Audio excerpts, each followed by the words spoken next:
Hello, जय Hind everyone. मैं विकास तंवर आप सभी का स्वागत करता हूं एग्ज़ाम टॉक्स पे। जैसा कि मैंने आप सभी को बताया था कि यहाँ पे हम इंडियन पॉलिटी की सीरीज़ स्टार्ट करेंगे और साथ में करंट अफेयर की सीरीज़ स्टार्ट करेंगे और कौन कौन से एग्ज़ाम के लिए स्टार्ट करेंगे वो भी मैंने आपको बताया था। अगर हम बात करें जीके के पोर्शन की, तो जीके का जो पोर्शन है वो हमें हर एक एग्ज़ाम में देखने को मिलेगा, चाहे वो इंडिया के अंदर किसी भी गवर्नमेंट जॉब का हो, एसएससी के एग्ज़ाम्स हो कोई, या फिर आपके किसी स्टेट के वो एग्ज़ाम हो, या एनडीए सीडीएस एफकेट कोई भी एग्ज़ाम, वहाँ पे जीके तो आएगी ही आएगी। और जीके ऐसा नहीं है कि इंडियन पॉलिटी आपकी एसएससी में अलग आएगी या फिर आपका एनडीए के लिए बिल्कुल चेंज हो जाएगी, ऐसा कुछ नहीं है। इसमें क्या होता है, इसमें लेवल का फ़र्क है, ठीक है। अलग अलग एग्ज़ाम और अलग अलग एग्ज़ाम के अंदर अलग अलग लेवल के क्वेश्चंस पूछे जाते हैं, बस और कुछ नहीं है।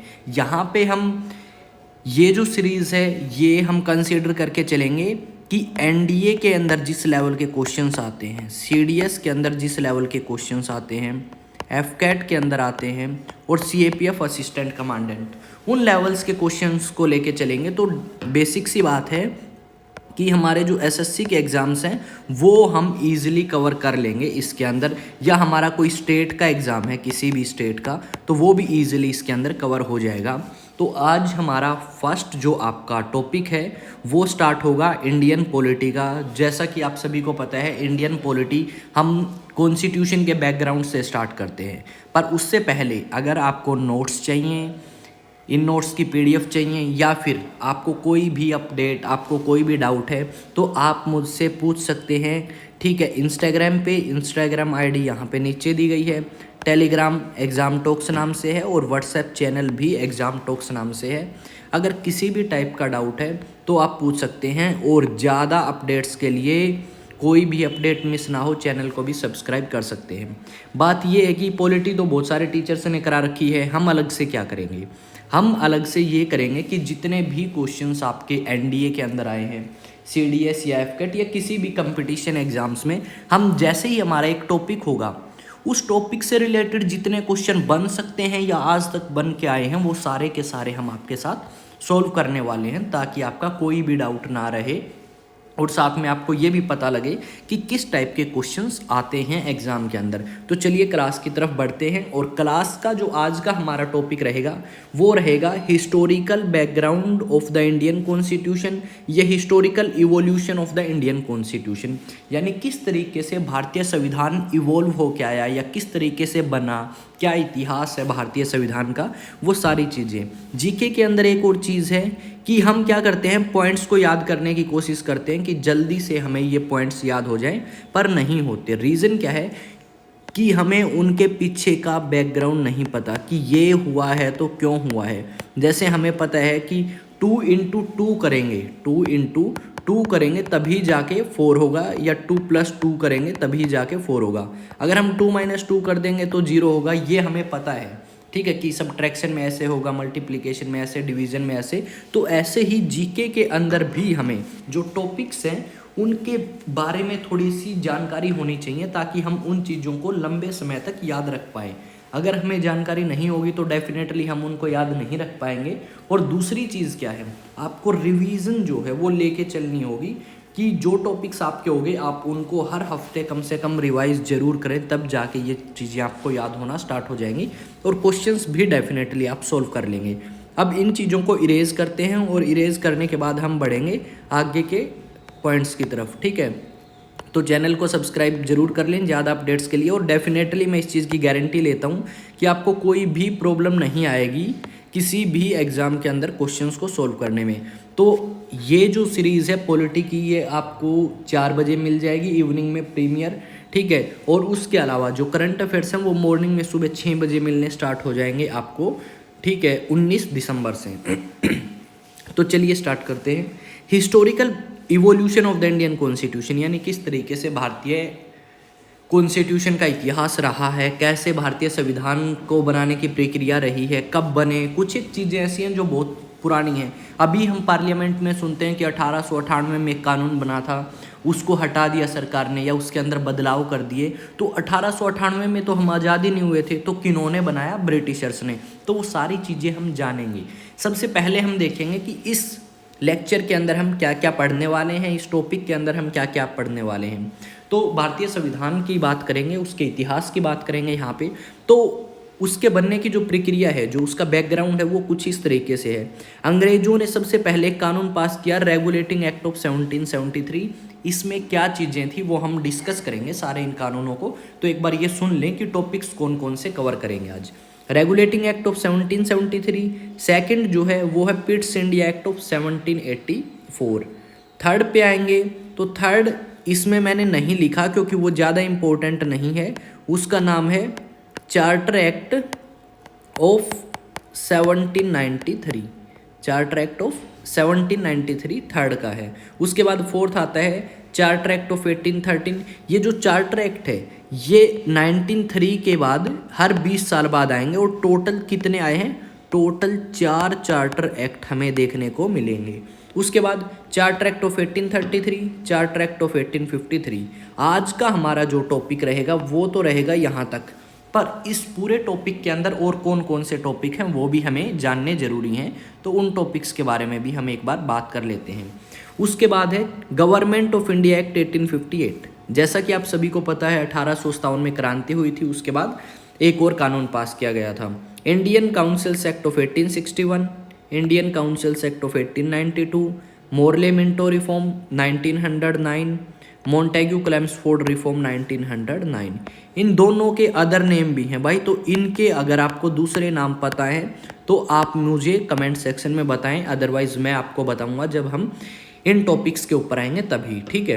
उसके बाद आते हैं गवर्नमेंट ऑफ इंडिया एक्ट 1935। इस कानून से जो अंग्रेजों ने पास किया था, इसी से लगभग हमने हमारे संविधान के 60% हिस्से को उठाया है। यानी इस कानून के अंदर जो चीज़ें लिखी गई थी वो डायरेक्ट हमने उठा के थोड़ा बहुत बदलाव करके भारतीय संविधान में ऐड कर दिए हैं, लगभग 60%। लास्ट था इंडियन इंडिपेंडेंस एक्ट ऑफ 1947। ये तो बात हमें पता है कि अंग्रेज भारत के अंदर कुछ भी करेंगे ना तो कानून पास करके ही करेंगे, उसके बिना नहीं करने वाले। तो ये आपको पता लग गया कि आज के हमारे टॉपिक्स कौन कौन से रहने वाले हैं। तो अब इन टॉपिक्स के बारे में थोड़ी सी जानकारी लेते हैं और इस चीज़ के बारे में भी थोड़ा सा जानते हैं कि ये ईस्ट इंडिया कंपनी, ब्रिटिशर्स, ये कहाँ से आ गए एकदम, ठीक है। आप बिल्कुल मेरे लिए आप कह सकते हो बिल्कुल नए हो, बिल्कुल फ्रेशर मान के चल रहा हूँ मैं आपको कि आपको नहीं आता कुछ भी। उसी अकॉर्डिंग आप क्लास स्टार्ट करेंगे ताकि आपका कोई भी डाउट ना रहे। तो एक बार हम लेके चलते हैं इसके बैकग्राउंड के ऊपर, ठीक है। इस चीज़ को रखते हैं साइड में। अब बात करते हैं कि ये अंग्रेज आए कहाँ से, कैसे आए। तो जैसा कि हम सभी को पता है कि ईस्ट इंडिया कंपनी बनी भाई 1600 में, 31 दिसंबर 1599 में बनी थी, पर हम 1600 मान के चलेंगे। एक कंपनी वो बोली, ब्रिटेन के अंदर कुछ लोग हैं वो बोले कि हमें भारत के अंदर व्यापार करना है या भारत से हम व्यापार करना चाहते हैं। तो वहाँ की महारानी ने कहा चलो व्यापार करने के लिए मैं आपको परमिशन देती हूँ। और उस समय महारानी थी क्वीन एलिजाबेथ प्रथम। अब ये कंपनी व्यापार करने आई भारत में और इन्होंने व्यापार करना स्टार्ट किया। और यही कंपनी धीरे धीरे भारत के राजाओं के साथ लड़ के इतनी ज़्यादा पावरफुल हो जाएगी कि इन्होंने भारत के अंदर प्रशासन करना ही स्टार्ट कर दिया। अब 1757 में एक युद्ध होगा जो कि काफ़ी आप कह सकते हो भारत के इतिहास को बदलने में अहम भूमिका निभाएगा, बैटल ऑफ प्लासी। अब ये बैटल ऑफ प्लासी क्या थी इसको हम बाद में करेंगे हिस्ट्री के टॉपिक में। और 1764 में एक और युद्ध करेंगे अंग्रेज, जिसके बाद अंग्रेजों को बहुत ज़्यादा कंसेशंस मिले, जिसका नाम है बैटल ऑफ बक्सर। अब बक्सर के युद्ध से पहले क्या था, अंग्रेज इंग्लैंड से पैसे लेके आते थे, या ये जो कंपनी के लोग हैं ना व्यापार करने जो भारत में आते थे ईस्ट इंडिया कंपनी के, ये पैसे लेके आएंगे और सामान लेके चले जाएंगे। पर 1764 के बाद इनको टैक्स इकट्ठा करने का अधिकार मिल गया और ये भारत के लोगों से टैक्स ले रहे हैं और उसी टैक्स के पैसे से सामान खरीद के इंग्लैंड में बेच दिया करते, ठीक है। अभी मैं बात कर रहा हूँ ईस्ट इंडिया कंपनी की। अब ये कंपनी क्या होगा, 1773 तक आते आते इसके अंदर बहुत सारे बदलाव आएंगे। और क्या बदलाव आएंगे, जिनकी वजह से इस कंपनी के लिए कानून पास किए ब्रिटिश पार्लियामेंट ने। किसने पास किए? ब्रिटिश पार्लियामेंट ने इसके लिए क्यों कानून पास किए वो भी हम जानते हैं। तो चलें एक बार आगे, चलो स्टार्ट करते हैं। हमारी क्लास इस साइड थी ना, हाँ ये रही। अब है भाई रेगुलेटिंग एक्ट ऑफ 1773। ये जो कानून है ये सबसे पहला कानून है जो ब्रिटिश पार्लियामेंट ने पास किया कंपनी के लिए। अब कंपनी के लिए ब्रिटिश पार्लियामेंट ने क्यों कर दिया भाई पास, रीज़न क्या है? रीज़न ये है कि जो ईस्ट इंडिया कंपनी है वो ब्रिटिश पार्लियामेंट या ब्रिटिश गवर्नमेंट के पास गई कि हमें 1 मिलियन पाउंड यानी 10 लाख रुपए चाहिए, हमारी जो कंपनी है वो बैंकरप्ट हो चुकी है, हमारी कंपनी के पास पैसे नहीं है व्यापार करने के लिए। तो उसके लिए कंपनी ने पैसे मांगे ब्रिटिश गवर्नमेंट से। तो ब्रिटिश गवर्नमेंट ने कहा हम पैसे क्यों दें, क्योंकि तुम तो बहुत ज़्यादा पैसे कमा रहे हो इंडिया से, ठीक है, इतने आपके ऑफिसर्स जो वापस आते हैं इंडिया से इंग्लैंड में वो महल बना रहे हैं यहाँ पे आके, और तुम कह रहे हो तुम्हारे पास पैसे नहीं हैं। तो एक रीज़न तो ये था कि कंपनी ब्रिटिश गवर्नमेंट के पास गई 10 लाख पाउंड मांगने के लिए। तो कंपनी को कह दिया ब्रिटिश पार्लियामेंट ने कि हम आपको फिर कंट्रोल भी करेंगे, कुछ हम आपको रेगुलेट करेंगे, कोशिश करेंगे आपको कि भाई ऐसा कुछ ना हो जैसे पहले आपको नुकसान हुए हैं, ठीक है। तो ये रीज़न था। दूसरा क्या है, बंगाल के अंदर बहुत ज़्यादा फेमाइन आ रहे थे, और फेमाइन यानी अकाल पड़ने की वजह से यहाँ की पॉपुलेशन के ऊपर बहुत ज़्यादा बुरा प्रभाव पड़ा, और वो भी ईस्ट इंडिया कंपनी के काफ़ी खिलाफ हो चुके थे इस समय तक। थर्ड रीज़न क्या है, जो ड्यूअल सिस्टम स्टार्ट किया था रॉबर्ट क्लाइव ने। रॉबर्ट क्लाइव कौन था वो मैं बताऊंगा अभी थोड़ी देर में। तो उसकी वजह से भी यहाँ पे प्रशासन में काफ़ी आप कह सकते हो मैनेजमेंट अच्छे तरीके से नहीं हो पा रही थी, जिसकी वजह से लोग काफ़ी परेशान थे, ठीक है। क्यों परेशानी थी, मैंने कहा था कि अंग्रेज़ों को क्या मिल गए हैं, दीवानी राइट्स, टैक्स इकट्ठा करने के अधिकार मिल चुके हैं 1764 के बाद में। अब अंग्रेज़ क्या करेंगे भाई, यहीं से टैक्स करेंगे इकट्ठा, पर यहाँ के लोगों की जो सुविधाएं हैं उनको प्रोवाइड नहीं करेंगे। जो निज़ामत राइट्स हैं, यानी यहाँ पे अगर कोई काम कराना है या किसी को न्याय देना है, वो सारे के सारे अधिकार अभी भी किसके पास थे, नवाब के पास थे। तो कंपनी सिर्फ पैसे ले रही है, काम कुछ नहीं कर रही भारत के लोगों के लिए। तो ये भी एक रीज़न है जिसकी वजह से हमें यहाँ पे युद्ध जो है वो देखने को डिस्प्यूट देखने को मिलेगा भारत के लोगों के बीच में और ईस्ट इंडिया कंपनी के बीच में। और दूसरा, यहाँ के जो ऑफिशियल्स हैं वो काफ़ी करप्ट हो चुके थे। और क्या रीज़न है, और रीज़न ये है कि यहाँ पे अगर हम बात करें, ईस्ट इंडिया कंपनी हार चुकी थी अब किससे, हैदर अली से। 1769 second Anglo Mysore war, second Anglo Mysore war के अंदर हार चुकी है हैदर अली से। तो इसकी वजह से भी कंपनी को काफ़ी परेशानी आ रही थी, काफ़ी नुकसान का सामना करना पड़ा।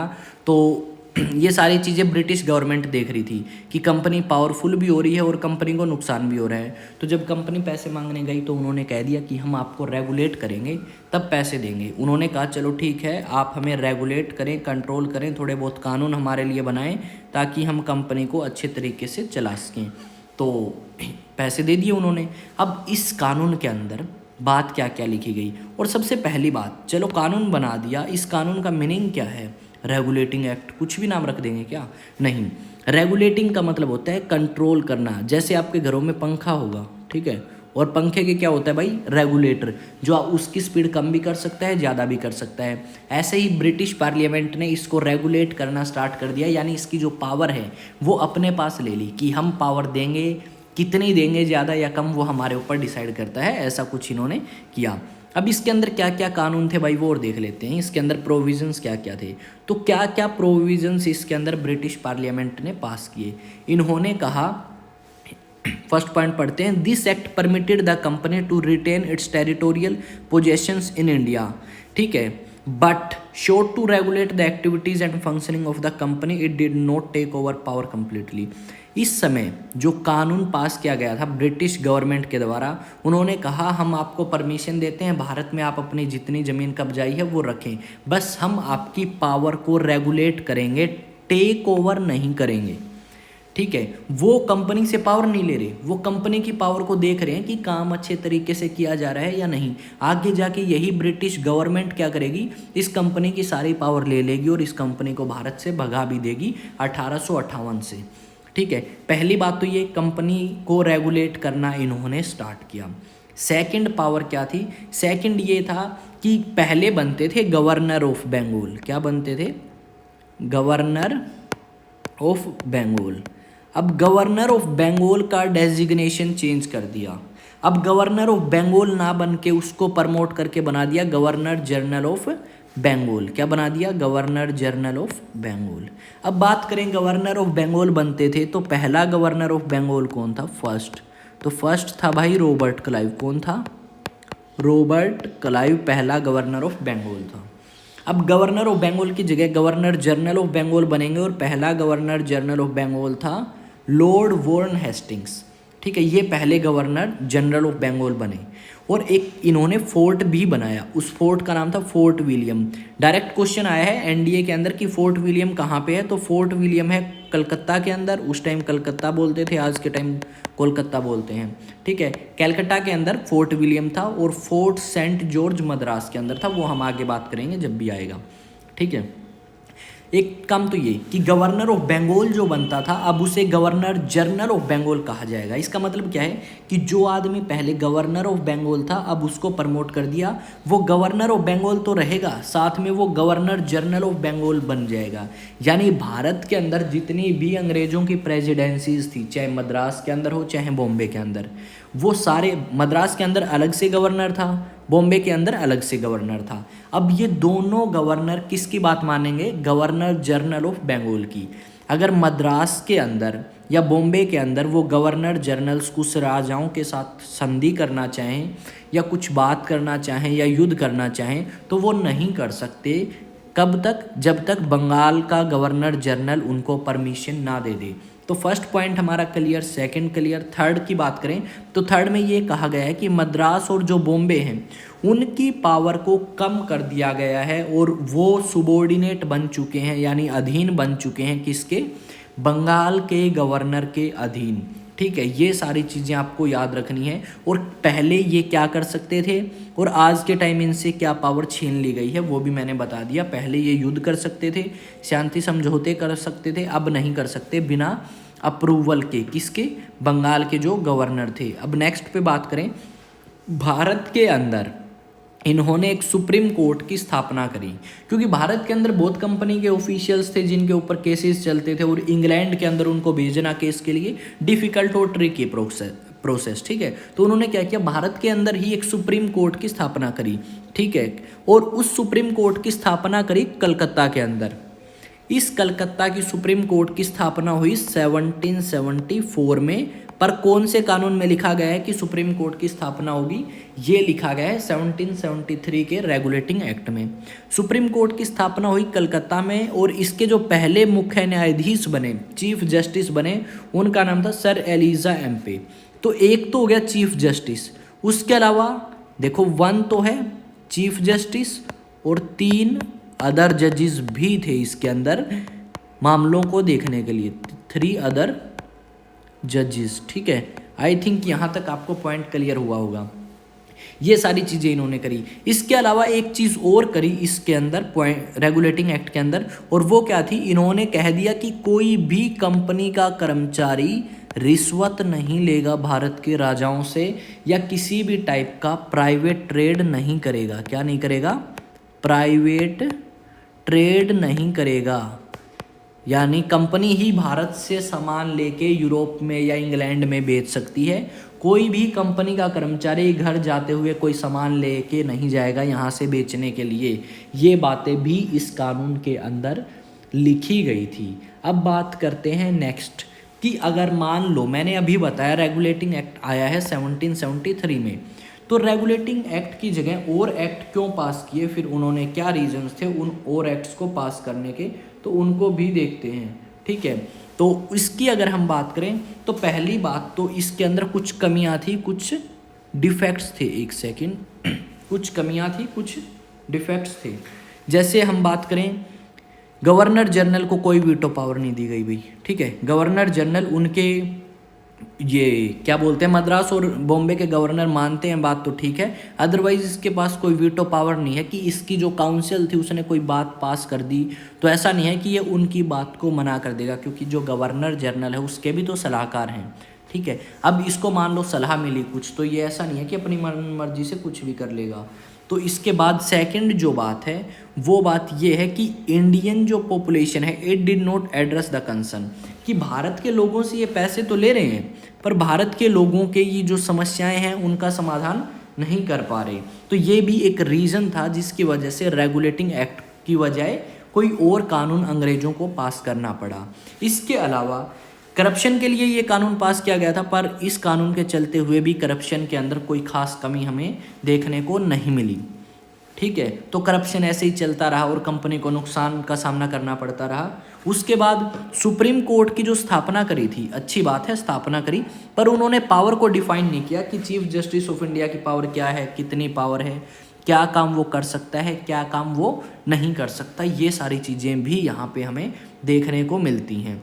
ठीक है, तो ये बहुत सारी चीज़ें हैं जो इस कानून के अंदर थी और कुछ कमियां होने के कारण उन्हें एक और कानून पास करना पड़ा कुछ टाइम बाद, और उस कानून का नाम है पिट्स इंडिया एक्ट ऑफ 1784। तो पिट्स इंडिया एक्ट ऑफ 1784 की वजह से बहुत सारी चीज़ें हैं जो पहले के कानून में नहीं थी, अब ऐड करी गई हैं। पिट्स इंडिया एक्ट 1784, इसका एक और भी नाम था, वो हम करेंगे क्लास सेकंड में, बिकॉज जो पेंसिल है उसकी बैटरी लो हो चुकी है, मैंने ध्यान नहीं दिया, तो उसके लिए मैं सॉरी मांग रहा हूँ आप सभी से। तो इस क्लास को कंटिन्यू करेंगे हम, और आपको दोबारा से एक और लेक्चर मिलेगा जहाँ पे हम 1853 के जो एक्ट्स हैं वहाँ तक पूरा करेंगे कंप्लीट। आई होप आप सभी को चीज़ें अच्छे से समझ आ रही होंगी। अगर किसी को भी किसी प्रकार का डाउट है तो आप कमेंट सेक्शन में मुझसे पूछ सकते हैं। तो मिलते हैं नेक्स्ट वीडियो में। जय हिंद, जय भारत।